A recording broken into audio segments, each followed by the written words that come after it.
말씀 증거하겠습니다. 성경 말씀 요한계시록 4장을 보겠습니다.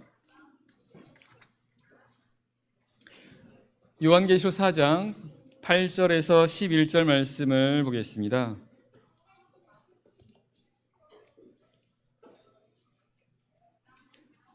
계시록 4장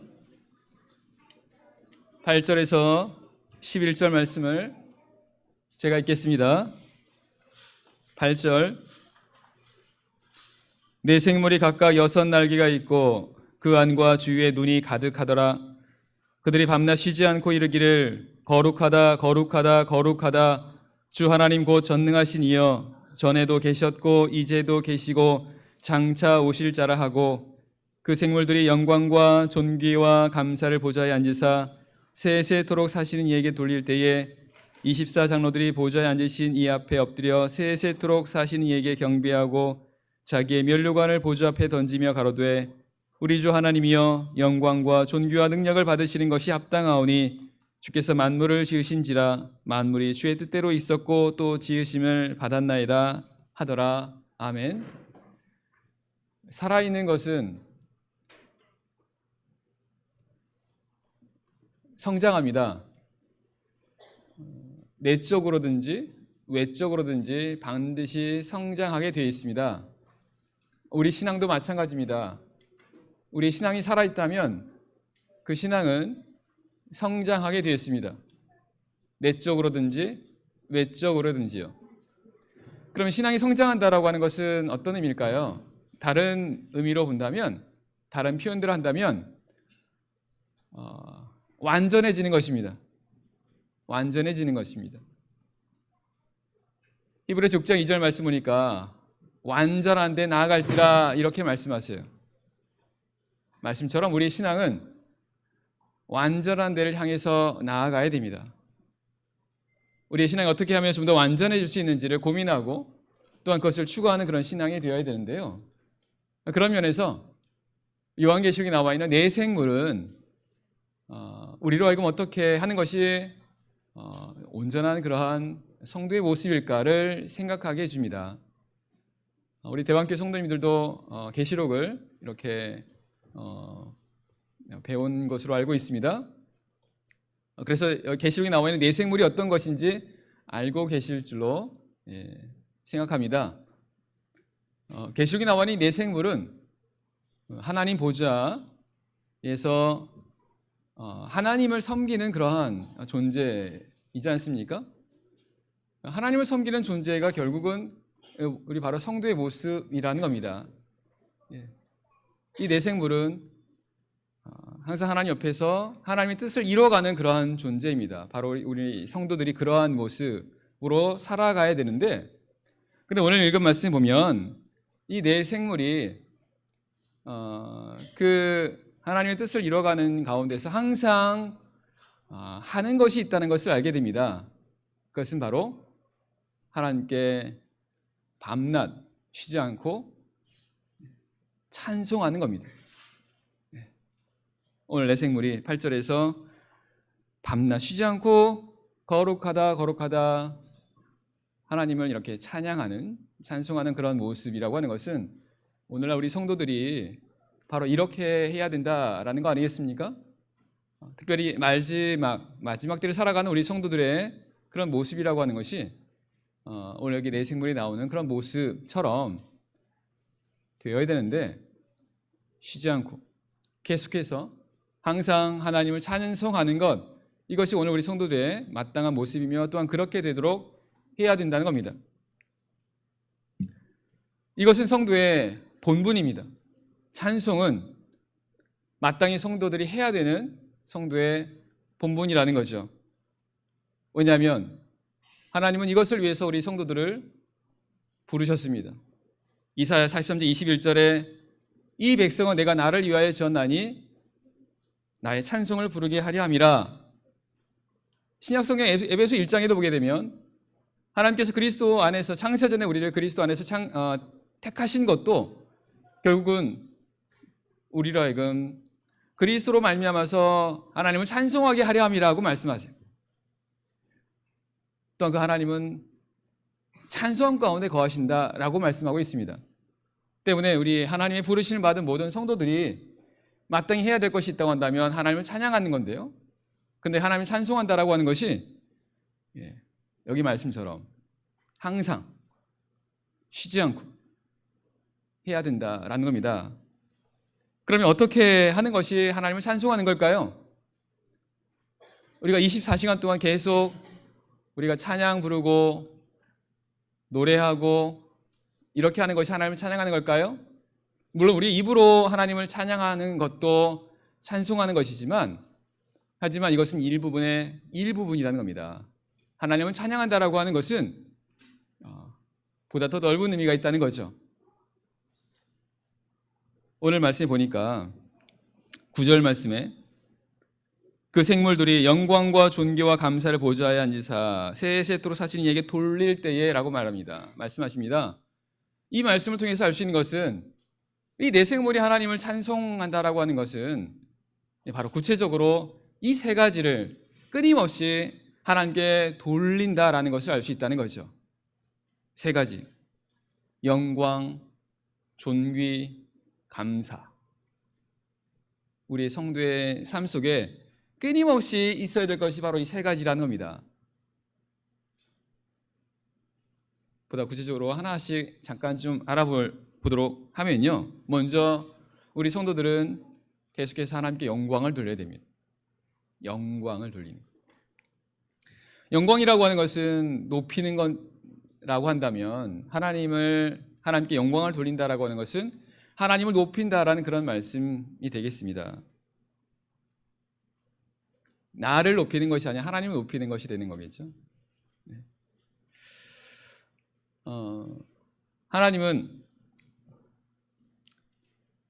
때로 우리 성도들을 높아지게 하실 때가 있어요.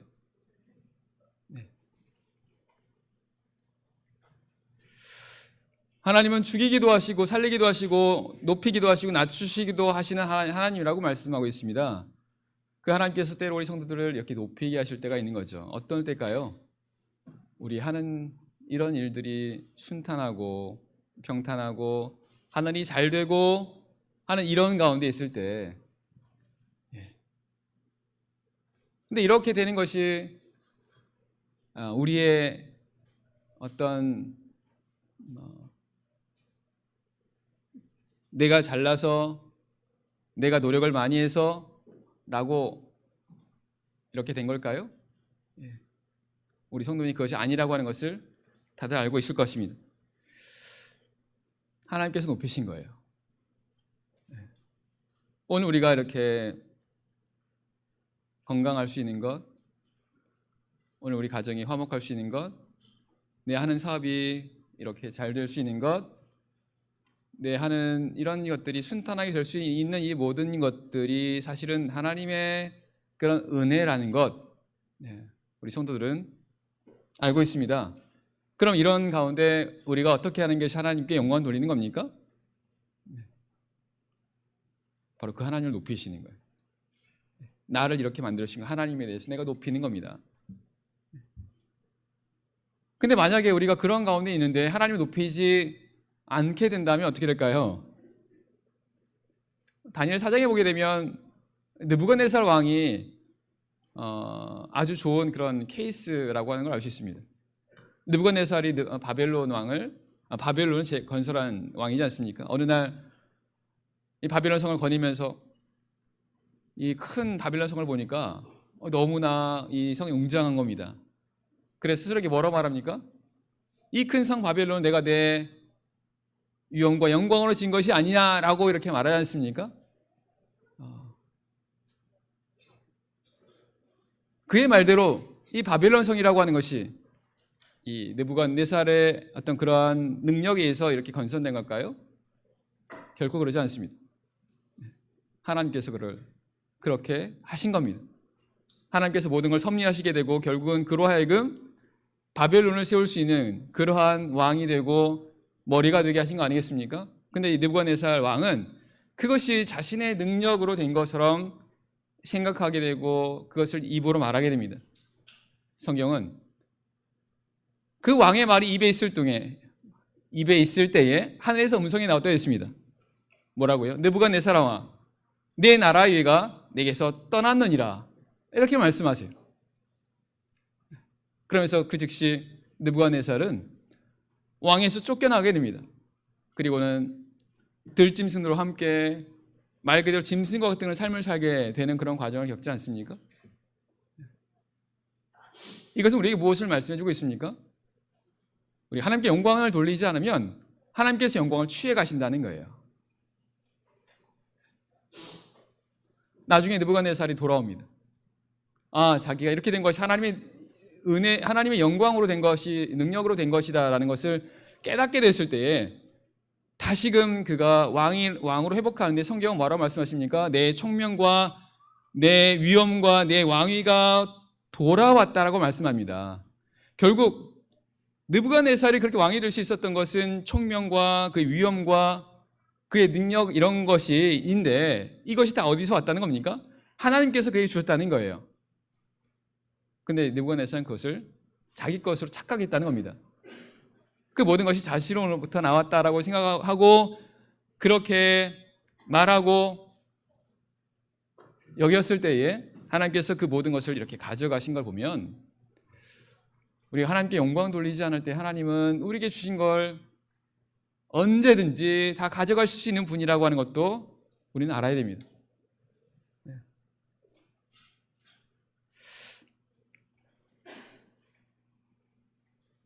누가복음 12장을 보겠습니다. 누가복음 12장.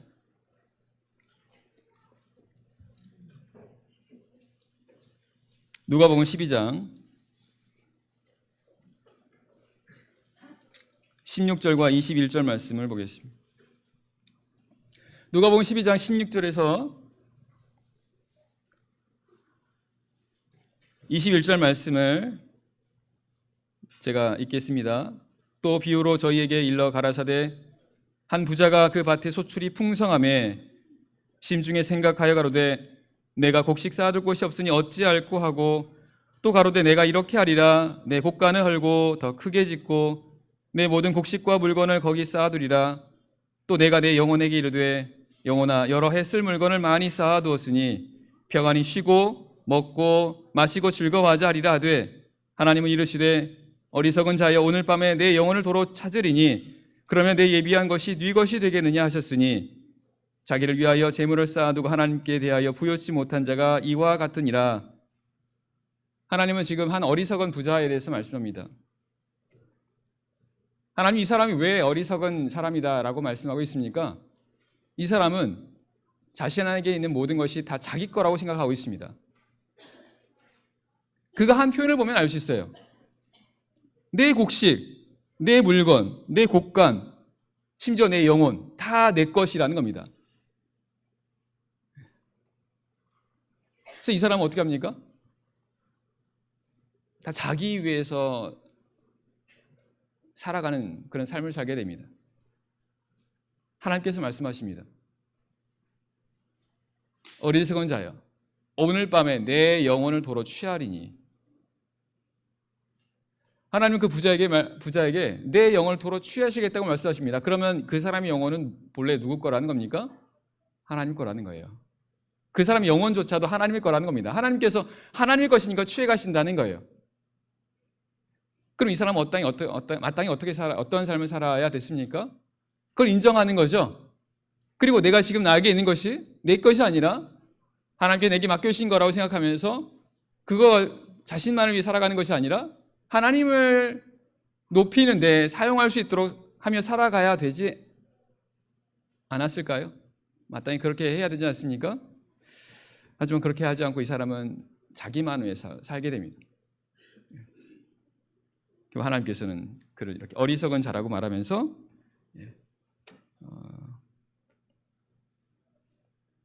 자기를 위해 살아가는 삶의 결국이 어떻게 될 거라고 성경은 말씀하고 있습니다. 하나님을 위해서 살아가는 삶, 이것이 사실은 하나님께 영광 돌리는 삶이다라는 거죠. 고린도전 10장 31절에도 그런즉 너희가 먹든지 마시든지 무엇을 하든지 간에 다 하나님의 영광을 위해서 하라. 바로 오늘 우리가 해야 되는 일이고 그것이 바로 하나님께 영광 돌리는 거라는 겁니다. 먹든지 마시든지 무엇을 하든지 다 하나님의 영광을 위해서, 자기를 위해서가 아니라, 자기만을 기쁘게 하는 삶이 아니라 하나님을 위하고 하나님 기쁘게 하는 삶, 이것이 하나님께 영광 돌리는 삶이라는 거죠. 그리고 우리가 그렇게 살 때요, 하나님 위하는 삶을 살게 되고 하나님을 기쁘게 하는 삶을 살게 되고, 사실은 그것이 누구를 위한 삶이고 누구를 기쁘게 하는 겁니까? 나예요, 나. 왜냐하면 하나님께서 우리를 그렇게 만드셨어요. 우리가 언제 기쁠 수 있습니까? 하나님을 기쁘게 할 때요. 내가 나를 기쁘게 하는 삶을 살게 되면요, 기쁠 것 같지만 잠깐입니다. 잠깐이고 그 시간이 지나면 공허해요. 허무합니다. 더 마음이 공허해지니까 더 많은 것을 채우고 싶어 해요. 사람이란 존재는 그렇게 해서 기쁨이 있고 그렇게 해서 행복을 누릴 수 있는 존재가 아니라, 하나님을 기쁘게 하는 삶을 살 때에 내가 기쁘고 그리고 행복한 삶을 살아갈 수 있는 존재라는 겁니다. 제가 드리는 말씀에 공감하시면 아멘으로 화답하시 바랍니다. 이런 경우를 엎드려 절받기로 하는. 어찌됐든 꼭 알아야 돼요. 네. 정말 그렇습니다. 우리는 하나님을 기쁘게 할 때 내가 기뻐요. 네. 얼마나 우리가 시험해 볼 수 있습니다. 네. 두 번째는요, 뭡니까? 뭐를 하나님께 돌리는 거예요? 존귀입니다. 존귀.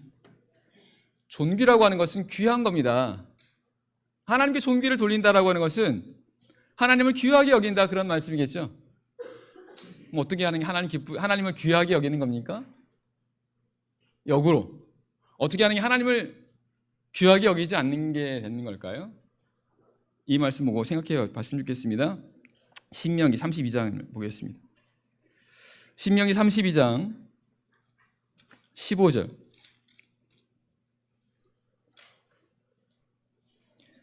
신명기 35장 15절과 16절 말씀해 보겠습니다. 신명기 32장 15절 16절, 구약성경 314페이지입니다. 15절. 그러한데 여수론이 살찜에, 여수론 이스라엘을 가리킵니다. 여수론이 살찜에 발로 찼도다. 내가 살찌고 부대하고 윤택함에 자기를 지으신 하나님을 버리며 자기를 구원하신 반석을 경홀히 여겼도다. 16절. 그들이 다른 신으로 그의 질투를 일으키며 가증한 것으로 그의 진노를 격발하였도다 라고 되어 있습니다. 하나님이 지금 이스라엘이 하나님을 경홀히 여겼다라고 책망하고 있습니다. 경홀히 여겼다라고 하는 것이 바로 존귀 여기지 않았다는 그런 말씀 아니겠습니까? 하나님이 이스라엘 백성들이 어떻게 해서 이렇게 하나님을 경홀히 여겼다라고 말하는 걸까요? 16절 말씀 보게 되면 이들이 하나님 멀리하고 우상을 섬겼어요. 우상이요. 다른 신을 섬겼습니다. 하나님 보시기에 하나님 백성들이 다른 신을 섬기는 모습을 볼 때 하나님은 그들이 하나님을 경홀히 여겼다라고 보신다는 겁니다. 그건 왜 그렇죠? 우상이란 게 뭡니까?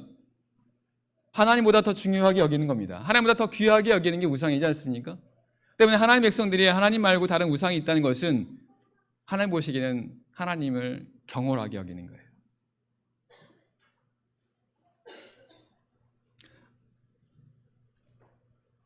하나님은 구약 성경에서 이스라엘 백성들이 끊임없이 그들 경계하고 그리고 경고하고 그리고 때론 그것 때문에 그들을 징계하셨던, 그게 바로 우상 숭배였다는 것을 우리는 쉽게 성경을 보면 알 수 있어요. 우리는 그런 성경을 보면서 우리 무엇을 느껴야 됩니까? 아, 구약시대 이스라엘 백성은 참 패역한 백성들이구나. 이스라엘 사람들은 참 하나님 은혜도 모르고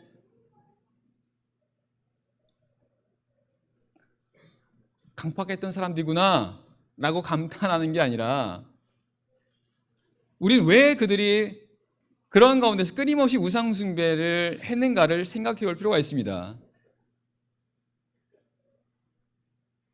그건요, 하나님 백성들에게 우상 숭배라고 하는 것은 굉장히 쉬운 유혹이라는 거예요.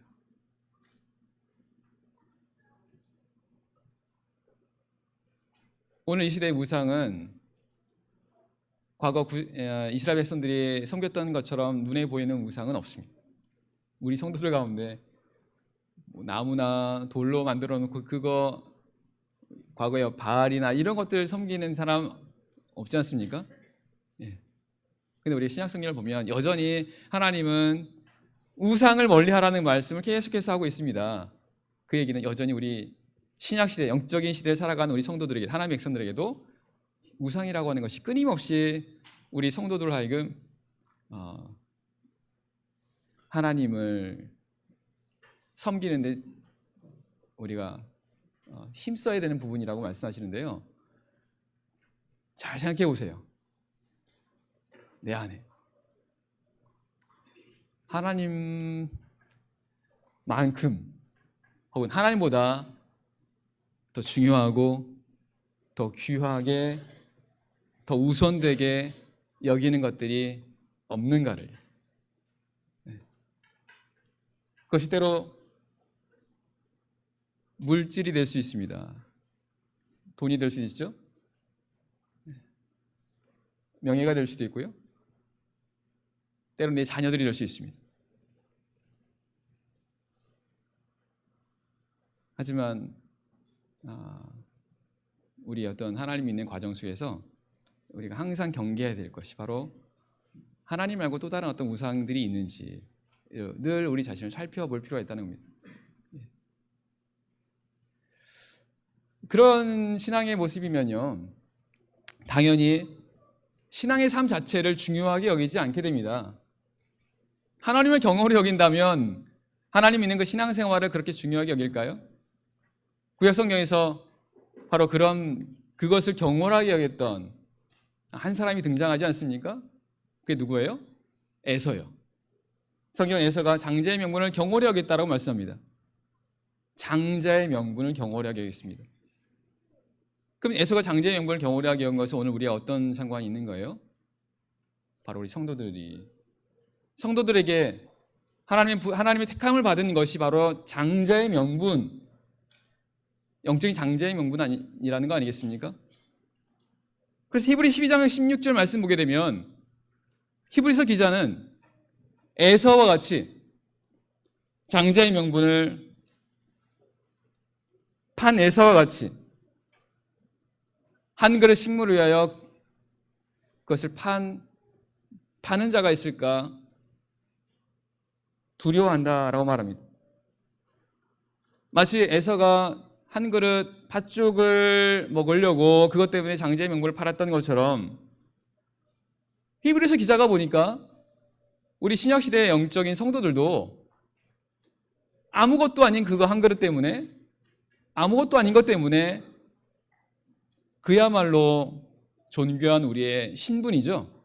하나님 백성의 그 신분 혹은 하나님을 따라가는 이 신앙을 아주 쉽게 여기는 그런 영적인 에서가 있다라고 우리에게 경계하고 있다라는 겁니다.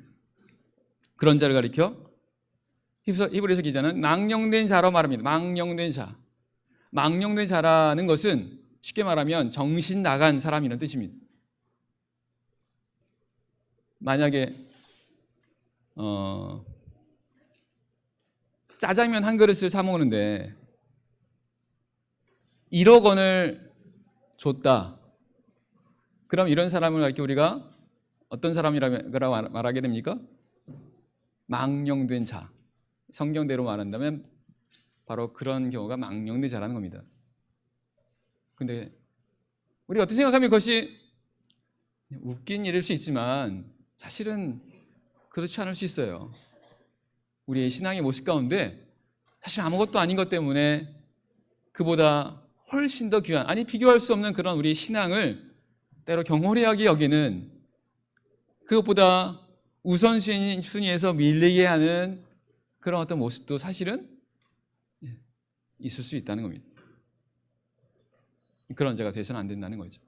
그래서 존귀를 하나님께 돌려야 된다라고 하는 건 끊임없이 하나님께 존귀를 돌려야 된다는 것은 우리 끊임없이 하나님을 중요하게, 아니 하나님은 가장 중요한 그런 삶으로 살아야 한다는 거예요. 예. 이것이 우리의 목표라는 겁니다. 비록 우리의 모습 가운데 그런 완전한 모습은 아니다 하더라도 우린 끊임없이 그것을 향해서 나가야 한다는 거예요. 그래야 그 중간에 다른 길로 빠지지 않게 된다는 겁니다. 자, 세 번째입니다. 뭡니까?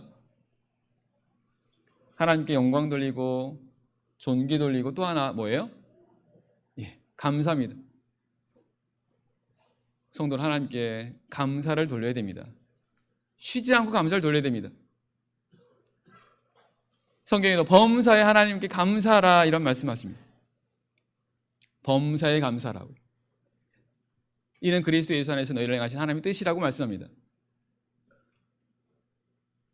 근데 이 말씀을 잘 생각해 보면요, 하나님께서 우리에게 성도에게 범사에 감사라고 한 말씀은 명령이지 않습니까? 명령이고 마땅히 우리가 그 말씀대로 범사에 감사해야 하는 삶을 살아야 되기도 하고요. 우리가 역으로 생각하면 하나님께서 우리에게 그렇게 범사에 감사라고 말씀하신 이유는 우리가 감사할 수가 있으니까, 우리가 감사할 수가 있으니 우리에게 감사라고 말씀하신 거 아니겠습니까? 모든 것을 주장하신 하나님께서 우리에게 감사할 수 있는 여건도 주지 않으면서 우리에게 그냥 무조건 감사하라라고 요구하는 하나님이실까요? 그렇지 않다는 겁니다. 하나님은 우리 모두에게 항상 범사에 감사할 수 있는 그런 상황을 우리에게 주시고 그런 은혜를 주시고 그런 가운데 하나님께 감사를 명하신 거예요. 왜 이렇게 말씀드릴 수 있습니까? 하나님은 항상 우리를 좋은 길로 인도해 가세요. 하나님께서 우리 각자 성도의 삶을 항상 선한 길로 인도하심을 믿으십니까? 예, 역시 아멘이 없네요. 그죠? 제가 강요하는 거 아닙니다. 다윗이 시편 23편에서 하나님을 고백하지 않습니까? 여호와는 나의 목자시니, 그러면서 말하기를 나의 평생에 주의 선하심과 인자심이 정녕 나를 따르리니. 다윗이 평생 하나님을 섬기면서 그가 깨달았던 것은 하나님의 선하심이 항상 평생에 그의 삶을 따랐다는 겁니다. 다윗만 그랬습니까? 하나님께 부름받은 모든 성도들의 삶이 사실은 하나님의 항상 선한 인도하신 가운데 있습니다. 실제로 하나님은 구약시대 이스라엘 백성들을 광야에서 40년 동안 어떻게 하셨어요? 끊임없이 인도하셨습니다. 어디로요? 가나안 땅으로요. 하나님의 인도는 분명한 목표가 있습니다. 어디로 인도하십니까? 가나안 땅이요. 어디요? 천국입니다. 하나님은 오늘 저와 우리 성도님들의 삶을 날마다 이끌어 가시는데 결국 어디로 이끌어 가시려고 하시는 건가요? 하나님 나라입니다. 가장 좋은 거 우리에게 주시려고요. 물론 그 과정에서도 우리에게 좋은 것들 주시지만 하나님은 가장 좋은 거 우리 주시려고 이렇게 날마다 우리 삶을 인도하고 계시다는 거죠. 그렇다면 우리가 이 사실을 인정하고 이 사실을 믿는다고 한다면 우리는 어떻게 해야 됩니까? 감사할 수 있어야 돼요. 순탄치 못하는 그런 상황 속에서도 우리는 하나님께 감사할 수가 있어야 됩니다. 내가 원하는 그런 삶으로 가지 않는다 하더라도, 내가 원하는 방향으로 가지 않는다 하더라도 우리는 그때 감사할 수 있어야 한다는 거죠. 왜? 그러한 상황에서도 하나님은 우리를 선한 길로 인도하고 계시니까요. 순탄치 않은 상황 속에서도 감사했던 사람이 있습니다. 한번 생각해 보세요. 어떤 사람이었는지. 이 조서에 어인이 찍힌 것을 알고도 저는 행하던 대로 하나님께 감사하며 기도하였더라. 누굽니까? 다니엘이지 않습니까? 그 말씀을 보면 다니엘은 사자굴에 들어갈 수 있는 상황임에도 불구하고 하나님께 감사하며 기도했습니다. 그렇죠? 근데 전에 행하던 대로라고 하는 걸 보면 다니엘은 사실 그때만 감사한 건 아니었던 거죠. 늘 하나님께 감사하며 기도했던 사람입니다. 그런 과정 속에서 사자굴에 들어갈 수밖에 없는 그런 상황이 생겼음에도 그런 상황 속에서도 하나님께 감사했더라는 거죠. 그가 왜 이렇게 감사할 수 있었을까요? 다니엘 6장 10절 말씀을 정확히 보게 되면 그가 하나님께 감사했다라고 했을 때 그 하나님께 감사했다라고 말씀합니다. 그 하나님, 어떤 하나님입니까? 다니엘서 1장에 나와 있는 왕이 주는 진미와 포도주를 먹어야 되는 상황 속에서 하나님 환관을 통해서 은혜 주실 때 그 하나님. 다니엘서 2장에 나와 있는 느부갓네살이 꿈을 꿨습니다. 그 꿈을 해석하지 못하면 죽임을 당하는 그런 상황 속에서 하나님께서 역사하셨던 그 하나님. 그 하나님께 감사했다라는 것은 다니엘은 그 삶 속에서 계속해서 그를 선한 길로 인도했던 그 하나님을 기억합니다.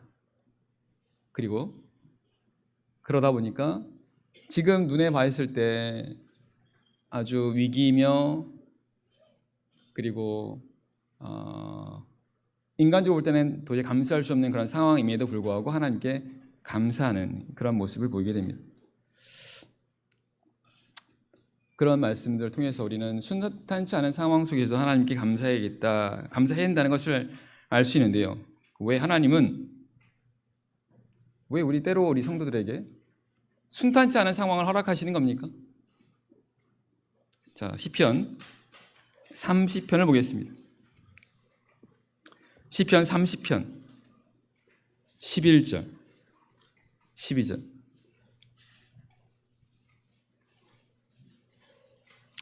시편 30편 11절 12절 말씀 보겠습니다. 시편 30편 11절 12절 말씀. 주께서 나의 슬픔을 변하여 춤이 되게 하시며 나의 베옷을 벗기고 기쁨으로 띠띠우셨나이다. 12절. 이는 잠잠치 아니하고 내 영광으로 주를 찬송케 하심이니 여호와 나의 하나님이여 내가 주께 영영이 감사하리다. 자, 시편 30편은 다윗의 시입니다. 다윗이 뭐라고 고백합니까? 때로 다윗은 자신의 삶 가운데서 슬픔도 겪었고요. 베옷을 입은 것 같은 참담한 어떤 그런 상황을 겪게 된 걸 볼 수 있습니다. 근데 이렇게 자신의 삶 속에서 이와 같은 상황들이 하나님께서 허락하신 이유가 어떤가라고 하는 것을 깨닫게 됩니까? 주를 찬송케 하기 위해서. 그런 상황을 통해서 하나님을 찬송하게 하도록 하겠습니다. 심지어는 내가 주께 영영이 감사하리다 라고 이렇게 고백하게 됩니다. 그런 과정을 통해서 영원히 하나님께 감사할 수 있게 된다는 거예요. 이해되시겠습니까? 다윗이 어떻게 영원히 하나님께 감사할 수가 있게 될 수 있었을까요? 왜? 슬픔의 상황 속에서 하나님께서 그것을 춤이 되게 하십니다. 베옷을 입는 그런 비참한 그런 가운데서 하나님께서 그것을 기쁨으로 바꿔주세요. 그럼 그것을 경험한 사람이라면 어떤 것을 알게 됩니까? 어떤 것을 믿게 됩니까? 내가 믿는 하나님은 어떤 경우에도 나를 이렇게 하시는 분이다 라고 하는 것을 믿는 믿음이 생긴다는 거예요. 예. 아무리 절망적인 상황이라 하더라도 아무리 가능성이 없는 그런 상황이라 하더라도 그런 가운데서 하나님께 감사할 수 있고 그 하나님을 또한 찬송할 수 있게 된다라는 그런 고백. 이것이 단 다윗의 고백만이 아니라 우리 모든 하나님의 백성들이 다 고백할 수 있는 바로 우리 신앙이라는 겁니다. 사실 우리 성도님들 이런 경험 많이 하지 않습니까? 네. 그때 우리가 그런 경험을 통해서 우리가 하나님께 뭐 하게 되는가요? 내가 질병의 고통 가운데 있을 때 하나님께서 그것이 나를 벗어주게 하시고, 삶의 여러 가지 고통 속에 있을 때 하나님께서 나를 그런 가운데서 건져주셨을 때 우리가 하나님께 뭐 하게 됩니까? 하나님께 감사하지 않습니까? 이 감사는 세상 사람들이 하는 그런 감사와 질적으로 다릅니다. 하나님 우리로 하여금 새 노래를 부르게 하세요. 이 새 노래라고 하는 것은 세상 사람들은 알지 못하는 노래입니다. 믿음이 없는 사람들은 언제 감사하고 언제 노래가 나옵니까? 자기가 생각하는 것처럼 잘 되고 자기의 기준에 따라서 잘 될 때, 환경이나 여건이 그렇게 될 때에 노래가 나오고 감사할 수 있지 않습니까? 하지만 하나님 백성은 그렇지 않습니다. 하나님 백성은 우리를 감사하게 하고 우리를 찬양하게 하시는 분은 하나님이라는 겁니다. 그 하나님을 우리가 믿게 될 때, 그 하나님을 진정으로 믿게 될 때 우리는 하나님께 감사할 수 있습니다. 범사에 갈 수 있습니다. 감사할 수 있습니다. 영원히 감사할 수가 있게 되더라는 거죠. 제가 거제에 있으니까, 거제는 남부 지역이고 그리고 바닷가다 보니까요, 태풍이 많이 와요. 태풍. 지금도 오늘도 지금 태풍이 하나 올라오고 있습니다. 근데 제가 거기 있으면서 하나 깨닫게 된 것이 하나 있습니다. 태풍이 지나가고 났을 때 날씨 보신 적 있습니까? 있으세요? 여기 서울도 태풍이 오나요? 오는군요. 말로 표현할 수 없습니다. 너무나 깨끗한, 너무나 아름다운, 제 입으로 표현을 못해요. 제가 그런 모습을 보면서 깨달은 것이 있다고 한다면, 이것이 하나님의 본심이구나. 하나님께서 그런 어떤 자연 만물을 태풍이라고 하는 것을 통해서 깨끗하게 하시고, 낮에 보면, 낮에도 되게 하늘이 아름답고 막 정말 그림 같지만요, 밤에 보면 정말 절경입니다. 왜냐? 밤에 별이 어마어마하게 많아져요. 여기 서울은 하늘에 별이 보입니까? 보이나요? 거제의 산을 보잖아요. 특히 태풍이 지나고 났을 때 밤하늘 보잖아요. 전 하늘에 밤하늘 별이 그렇게 많은지 정말 몰랐어요. 너무너무 많아요. 근데 이 별들이 갑자기 생긴 겁니까? 없었던 별들이 태풍이 지나고 나서 갑자기 생긴 게 아니라 원래 별들이 있었는데 안 보였던 거잖아요. 그러다가 날이 깨끗해지니까 밤하늘에 별들이 보이는 이런 원리. 태풍이 지나고 나니까 보이지 않던 것들이 보이더라는 겁니다. 때로 우리 인생 가운데 인생의 태풍처럼 한번 지나가 그 태풍을 통해서 우리의 삶이 굉장히 힘들어지고 때로는 절망을 경험하는 그런 상황도 있을 수 있습니다. 그런데요, 그것을 통해서 우리가 평소에 보지 못했던 하나님의 은혜를 보게 돼요.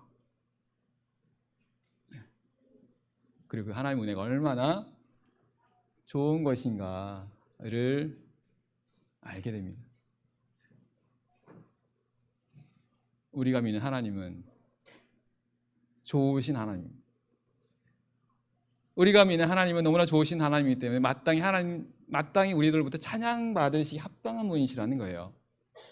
그래서 우리가 늘 하나님을 찬송해야 된다는 겁니다. 어떻게 해요? 늘 하나님께 영광 돌리고 존귀를 돌리고 감사를 돌리고. 마지막으로요, 우리가 이렇게 하나님께 늘 쉬지 않고 영광, 찬송을 돌려야 되는데, 오늘 내 생물 보면 내 생물의 특성이 있어요. 어떤 겁니까? 안팎으로 눈이 가득했다라고 했어요. 안팎으로 눈이 가득했다는 것은 그만큼 더 많은 것을 볼 수 있다는 거 아니겠습니까? 사실 우리가 하나님에 대해서 더 많은 걸 보면 볼수록 우리는 하나님을 찬송할 수밖에 없어요. 우리 영적인 눈이, 물론 여기서 말하는 이 눈이라는 것은 육적인 눈이 아니라 영적인 눈을 가리키는 것일 겁니다. 우리 영적인 눈이 더 많은 것을 보면 볼수록, 우리 영적인 눈이 더 많이 떠져서 하나님의 행하시는 부분을 우리가 보면 볼 수만 있다면, 더 많이 볼 수만 있다고 한다면 하나님께 찬송하는 것이 우리 삶 속에서 더 많이 나오게 될 거라는 겁니다. 그래서 우리 영적인 눈이 더 많이 열려야 돼요. 어떻게 해요? 자, 이 말씀 보고 마치겠습니다. 시편 111편입니다. 시편 111편 10절. 시편 111편 10절 말씀 보겠습니다. 시편 111편 10절. 여호와를 경외함이 곧 지혜의 근본이라. 그 계명을 지키는 자는 다 좋은 지각이 있나니 여호와를 찬송함이 영원히 있으리로다. 그 계명을 지키는 자는 다 좋은 지각이 있다는 겁니다. 지각이 뭔지 아시죠? 감각입니다. 감각. 하나님 계명을 지키는 자는 다 좋은 감각. 영의 눈이 떠지게 되고 더 많이 보게 되고 한다는 거예요. 어떨 때요? 하나님께 순종하게 될 때. 왜 이렇게 될까요? 결국 우리는 믿음이 있어야 하나님을 보게 됩니다. 히브리 11장 1절 말씀 보게 되면 믿음은 바라는 것들의 실상이요 보지 못하는 것들에 대한 증거라고 말합니다. 그 말은 믿음이라고 하는 것은 보이지 못하지만 안다는 겁니다. 내가 하나님에 대한 믿음이 있으면 안다는 거예요. 알게 돼서 사실은 보는 것과 같게 된다는 겁니다. 내가 하나님에 대한 믿음이 있으면 있을수록 하나님을 그만큼 보게 되고 알게 돼서 하나님을 말씀드린 것은 하나님 찬양할 수 있지 않습니까? 근데 이 믿음이란 게 뭐예요? 진정한 믿음이 어떤 겁니까? 행함이 없는 믿음은 죽은 믿음이라고 말합니다. 즉 참된 살아있는 믿음이라고 하는 것은 행함이 있는 믿음이에요. 하나님께 순종하는 믿음입니다. 믿음은 순종입니다. 내가 하나님께 순종하면 순종할수록 우리는 믿음을 갖게 되고 하나님께 순종하면 순종할수록 우리 안에는 영적 지각이 떠진다는 거예요.